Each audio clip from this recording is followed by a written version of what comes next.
How long can a mother's love hold back the biting frost of a world that has forgotten her? For Nita, huddled in the recessed doorway of a closed-up shop, that question was not a metaphor. It was a tangible enemy, a spirit of ice that clawed through her thin blanket, seeking the precious warmth of her child. The snow, once a sacred blanket laid by the Creator, was now a shroud, muffling the sounds of Jackson, Wyoming, and isolating her in a world of white and gray. She looked down at her son, Ayan, his small body wrapped in every layer she could spare. His breath was a shallow, rattling puff of steam in the frigid air. A dry, weak cough shook his frame, and Nita's heart clenched with a pain far colder than the wind. She hummed a lullaby of the Star People, a story her grandmother had taught her, of warriors and maidens who now danced in the night sky. She prayed they were watching over her small, fading star now. The streetlights cast long, skeletal shadows across the snow-covered street. Each passing car was a fleeting promise of warmth, a world of comfort she could only see through a frosted pane of glass. Nita adjusted the beaded amulet around Ayan's neck, a small circle of turquoise and red meant to ward off sickness and evil. It felt so small, so fragile, against the crushing weight of the cold and the sickness that had taken root in her baby's lungs. The wind howled its question again, and Nita had no answer but a prayer whispered on frozen breath. Nita pressed her cheek against the cold storefront window, the glass fogging with her breath. In the darkened reflection, she saw not just a desperate woman, but the ghost of her ancestors. She saw the resilience of her great-grandmother, who walked the long trail of tears, and the fierce love of her mother, who taught her to see the spirit in every rock and tree. They were with her, their faces superimposed over her own, their strength a flickering ember she desperately tried to fan into a flame. Ayan whimpered, a sound like a wounded snowbird. His fever was rising again. She could feel the heat of it even through the layers of cloth. She rocked him gently, her movements slow and stiff from the cold. The city felt like a foreign land, its sharp angles and cold materials a stark contrast to the rounded hills and whispering pines of the reservation she had left behind. She had come seeking a better future for her son, but all she had found was a harder kind of wilderness. Her stomach growled, a hollow ache she had long learned to ignore. Every morsel of food she managed to get went to keep up her own strength for Ayan's sake. She closed her eyes, trying to summon the image of a crackling fire in a warm teepee, the smell of roasting venison and cedar smoke. But the illusion shattered with another gust of wind that drove snow into their small alcove, and the only scent was the sterile cold of the coming night. Nita's name meant bear in the language of her people. She was taught that the bear spirit was one of protection, of motherhood, of drawing strength from the earth to survive the harshest winters. She clung to that teaching now, trying to be the mother bear, shielding her cub with her own body. But she felt her spirit hibernating, her strength waning, her body a cavern growing colder and emptier with each passing hour. Ayan's coughing grew more persistent. Each rasping sound was a blow to her spirit. The doctors at the free clinic had given her medicine, but it was gone now, and they had spoken of pneumonia, of hospitals and costs that were as far away as the summer sun. Desperation was a serpent coiling in her gut, whispering choices she refused to consider. She would not be broken. She was a daughter of the Lakota, and her spirit was woven from the sinew of survivors. She unwrapped one of her hands from the blanket, her fingers numb and blue, and gently traced the outline of Ayan's face. His skin was too hot, his lips pale. She saw her own father's high cheekbones and her mother's deep, dark eyes, clouded now with sickness. He was her future, the next link in a chain that stretched back through generations. And as she looked at him, the mother bear within her stirred, fueled by a love so fierce it burned away the edges of her despair. A midnight black Ford F-450, gleaming and immense as a buffalo bull, crunched through the snow-dusted street. It moved with a quiet power that seemed to command the storm itself. Inside, Caleb "Cal" Blackwood stared out at the white world, the heater blasting, the leather seats warming him. His world was one of sprawling ranches, $1,000 boots, and deals that shifted the landscape of Wyoming's energy sector. He was heading home to his vast, empty ranch house, a monument to his success and a testament to his solitude. His eyes, the color of a winter sky, scanned the deserted sidewalks out of habit, the same way he'd scan a herd for a sick calf. And then he saw it, a splash of color against the gray stone of a shuttered boutique. A figure wrapped in a Pendleton blanket, so still he almost dismissed it as a pile of discarded belongings. But something made him slow the truck. It wasn't just the shape of a person, but the way the person was hunched, a posture of fierce, absolute protection. He saw the gentle rocking motion, the curve of a back that was a shield against the world. He'd seen that look before, in a wild mare standing over her newborn foal in a blizzard, daring the mountain lion and the winter itself to come closer. He stopped the truck, its powerful engine humming a low growl in the silent street. Cal rolled down his window, and the cold air hit him like a physical blow. He was about to call out, to offer money or a ride, the usual solutions of the wealthy. But he paused. He looked closer, past the blanket, and met the woman's eyes as she looked up, startled by the truck's presence. And in that moment, the world fell away. It wasn't poverty he saw, nor was it just fear. He saw a pride that was ancient and unyielding. Her eyes were not broken. They were deep and dark, holding the memory of vast plains and open skies. In them, he saw the same untamable spirit of the wild mustangs he so admired, a spirit that could not be fenced in or owned. He saw a fire that the cold had not extinguished, a resilience that shamed his own comfortable existence. This was the something that held him captive. It was a silent story being told in a single glance. A story of survival, of a heritage that refused to die, of a mother's love that was as wild and powerful as the land itself. He had spent his life acquiring things, land, cattle, companies. But he knew with a certainty that shook him that he was looking at something that could never be bought. It had to be honored. He put the truck in park and stepped out, his boots sinking into the fresh snow. He kept his distance, holding his hands up slightly, a gesture he used to gentle a spooked horse. "Ma'am," he said, his voice a low rumble. "It's a rough night to be out. Can I help you get somewhere warm? You and your little one?" Nita flinched, pulling Ayan closer. Her heart hammered against her ribs. The man was a giant, his shadow stretching across the snow towards her. She had been warned of men like this, men whose offers often came with a hidden price she could not afford to pay. Her pride, the armor she wore against the world's pity and prejudice, rose up like a shield. "We are fine," she said, her voice tight and hoarse. Cal saw the distrust in her eyes, sharp and clear.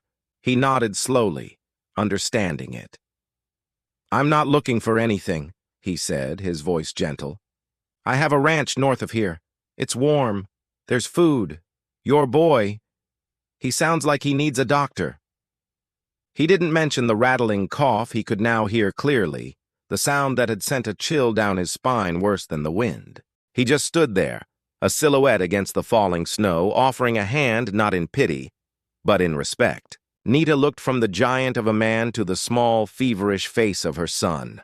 Ayan chose that moment to let out a series of hacking coughs that shook his entire body, a desperate, painful sound in the quiet night.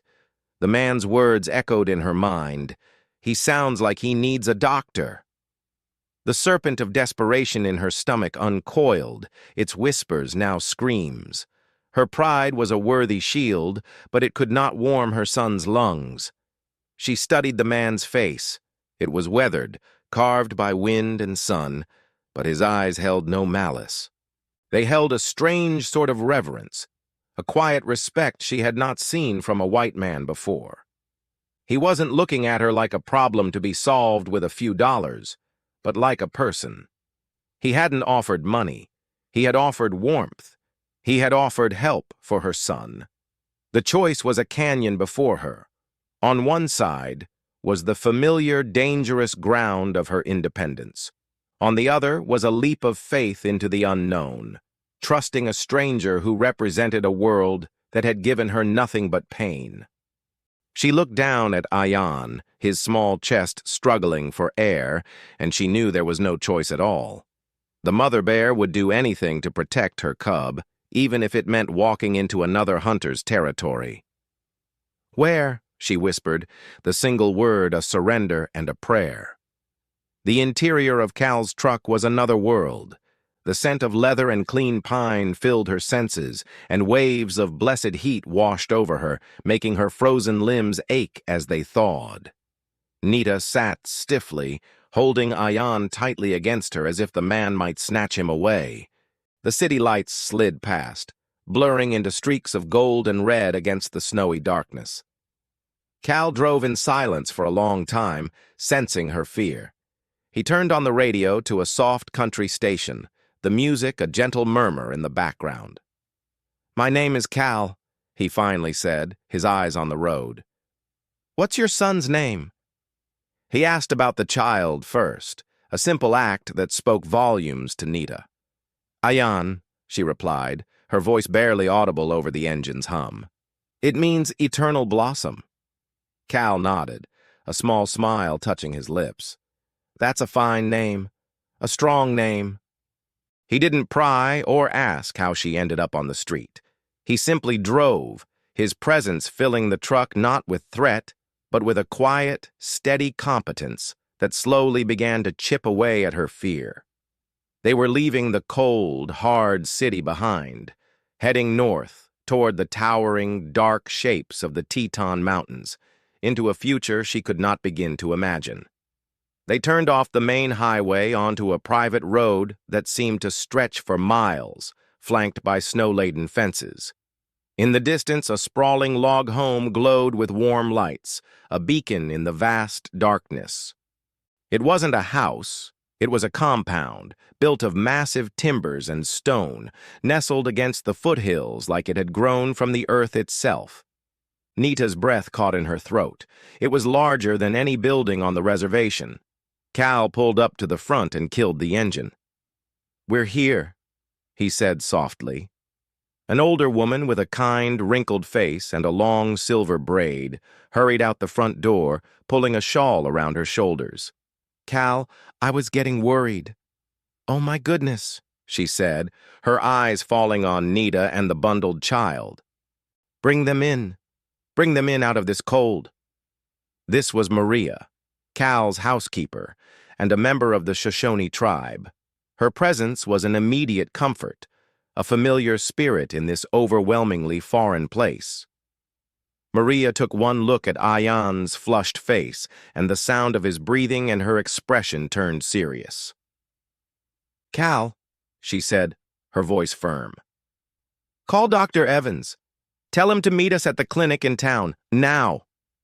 Cal didn't hesitate. He was already pulling out his phone. The small private clinic was a blur of quiet efficiency. Dr. Evans, a man with tired, gentle eyes, examined Ayan with a kindness that eased Nita's terror. He diagnosed him with severe pneumonia, just as she had feared, but his tone was reassuring. "We caught it in time," he said, looking at Cal. "He needs oxygen, antibiotics, and warmth. You got him here just in time." Nita sat in a chair by Ayan's small bed in the clinic's single-patient room, watching the clear mist of the nebulizer pump life-giving medicine into her son's lungs. She refused to leave his side. Cal brought her a cup of hot, sweet tea, and Maria brought her a plate of warm stew, insisting she eat. For the first time in months, Nita felt the gnawing hunger in her stomach and allowed herself to satisfy it. As she watched her son's breathing slowly become less labored, a wave of gratitude so profound washed over her that it brought tears to her eyes. She looked at Cal, who stood quietly by the door, his large frame seeming to guard them from the world. He hadn't just given them a ride, he had given them this chance, this breath. She didn't know how to voice the storm of emotions inside her, so she simply met his gaze and nodded, a silent acknowledgement of a debt she could never repay. Over the next few days, as Ayan grew stronger at the clinic, Cal would drive Nita back and forth from the ranch. During the quiet drives, the silence between them began to fill with words. He asked her about her beadwork, noticing the intricate patterns on her worn moccasins and the amulet Ayan wore. Hesitantly at first, she began to explain. She told him how each color had a meaning, blue for the sky and wisdom, red for the blood of the people and faith, white for winter and purity. She explained that the geometric patterns weren't just decoration, they were stories, prayers woven with thread and sinew. She told him of the morning star pattern that represented guidance and the turtle pattern for long life. Her voice, once tight with suspicion, grew softer and more confident as she spoke of the one thing that was truly hers, her art, her heritage. Cal listened with an intensity that surprised her. He didn't just hear the words, he seemed to understand the meaning behind them. He told her about his Mustangs, how each one had a lineage, a story, a spirit of its own. He spoke of the land not as something he owned, but as something he was fortunate enough to care for. Nita realized he saw the world in a similar way she did, through a lens of respect for the spirit that animates all things. When Ayan was well enough to be discharged, Cal insisted they come back to the ranch to recuperate fully. Walking into the main lodge room of his home, Nita felt a profound sense of dislocation. A massive stone fireplace reached up to a ceiling of soaring timber beams.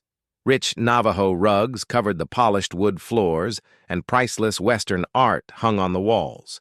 It was beautiful, but it felt like a museum, a world away from her own. For the first few days, she felt like a ghost haunting the edges of his life. She and Ayan were given a suite of rooms warmer and more luxurious than any she had ever known. Yet she felt a deep unease. She watched from the window as Cal rode out on his horse, a powerful figure against the vast, snowy landscape of his own making.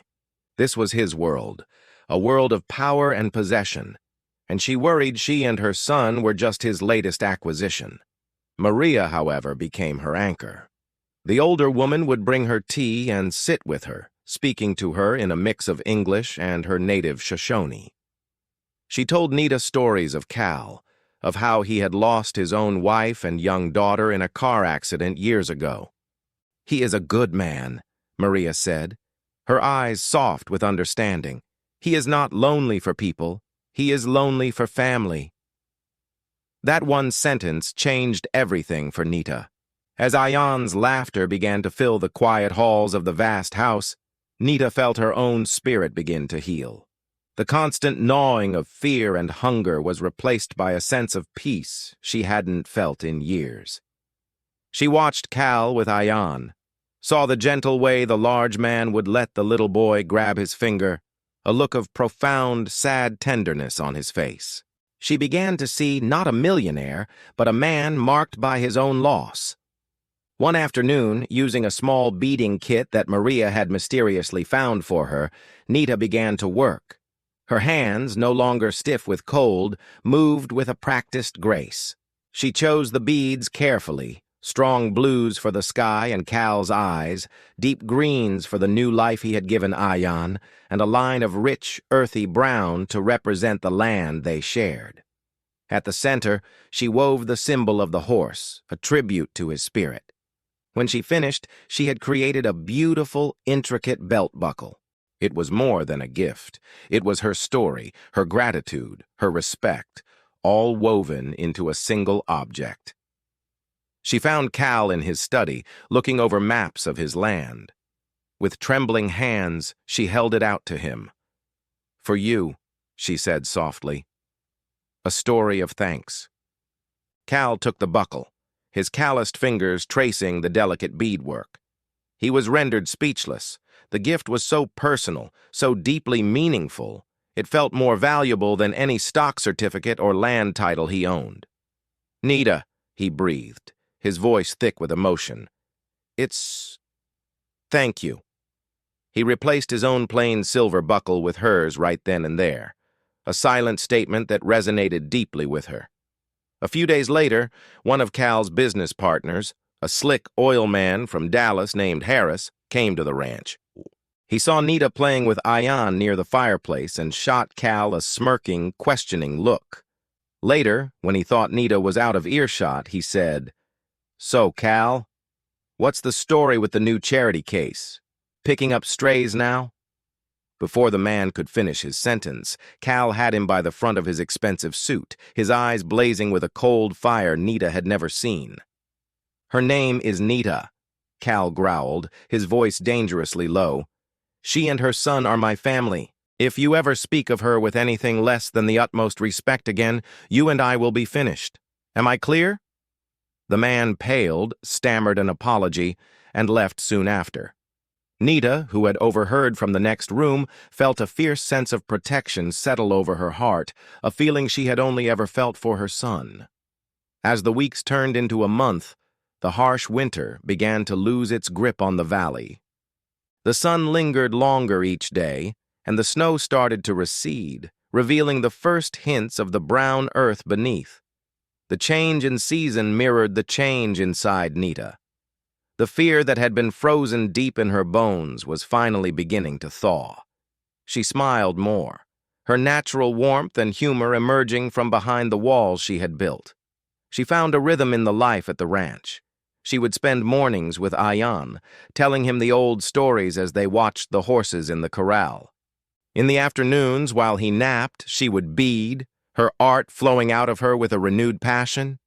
She created pieces that told the story of her journey, of the cold, of the dark truck appearing in the night, of the warmth of a fire, of a baby's healing breath. Cal made a space for her in a sunlit corner of his study, setting up a proper workbench for her art. He would often just sit nearby, working on his own papers, content to be in her quiet, creative presence. They didn't need to speak much. A comfortable silence grew between them, a shared space built on mutual respect, and a quiet, budding affection that neither of them dared to name.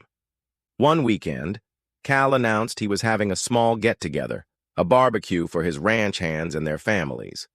Nita was nervous, worried about how she and Ayan would be perceived. She dressed in a simple ribbon skirt Maria had helped her make, a quiet assertion of her identity. As the families arrived, a mix of weathered cowboys and their warm, welcoming wives, Nita's fears melted away. They didn't see a charity case. They saw the woman who had put a smile back on their boss's face. They cooed over Ayan, who was now a healthy, giggling baby, and they admired Nita's beadwork with genuine interest. One of the foreman's wives even asked to commission a pair of earrings. Standing by the fire pit, watching Cal laugh as he showed Ayan how to pet a gentle old horse, Nita felt a sense of belonging she had never expected to find. She was a bridge between two worlds, the ancient culture of her ancestors and the modern world of this cowboy millionaire. And for the first time, it didn't feel like a conflict. It felt like a home.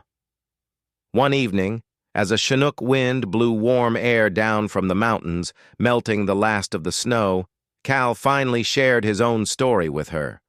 They sat before the fireplace, Ayan asleep upstairs, and he spoke of Sarah and Lily, his wife and daughter. He spoke of their laughter, of the small, everyday moments he missed the most, and of the crushing silence that had filled the house after they were gone. "When I saw you that night," he confessed, his voice heavy with memory, "in your eyes I saw that same fierce, protective love that Sarah had. But I also saw a strength that hadn't been broken by the world. It reminded me that life, real, powerful life, goes on. You and Ayan. You brought the heartbeat back to this house, Nita." Nita reached out and placed her hand over his. It was a simple gesture, but it was filled with a world of understanding. She knew loss. She had lost her parents, her home, her sense of place in the world. In that moment of shared vulnerability, the last wall between them crumbled, revealing a foundation of shared experience and a deep, resonant emotional connection. Spring arrived in the valley like a promise fulfilled. Wildflowers bloomed across the meadows, and the air was sweet with the scent of sage and new grass. Cal took Nita and Ayan to a hidden meadow high in the hills, a place he said he hadn't visited since his family passed. It was a sacred space, filled with aspen trees whose white bark seemed to hold the memory of the light. "I want to build a life here again, Nita," he said, his gaze steady and clear. "Not to replace what I lost, but to build something new, something strong." He turned to her, his hand finding hers. "I'm not offering you shelter anymore. I'm offering you a partnership, a home, a family, if you'll have it." His words were not a proposal of pity or charity. They were a question asked between equals.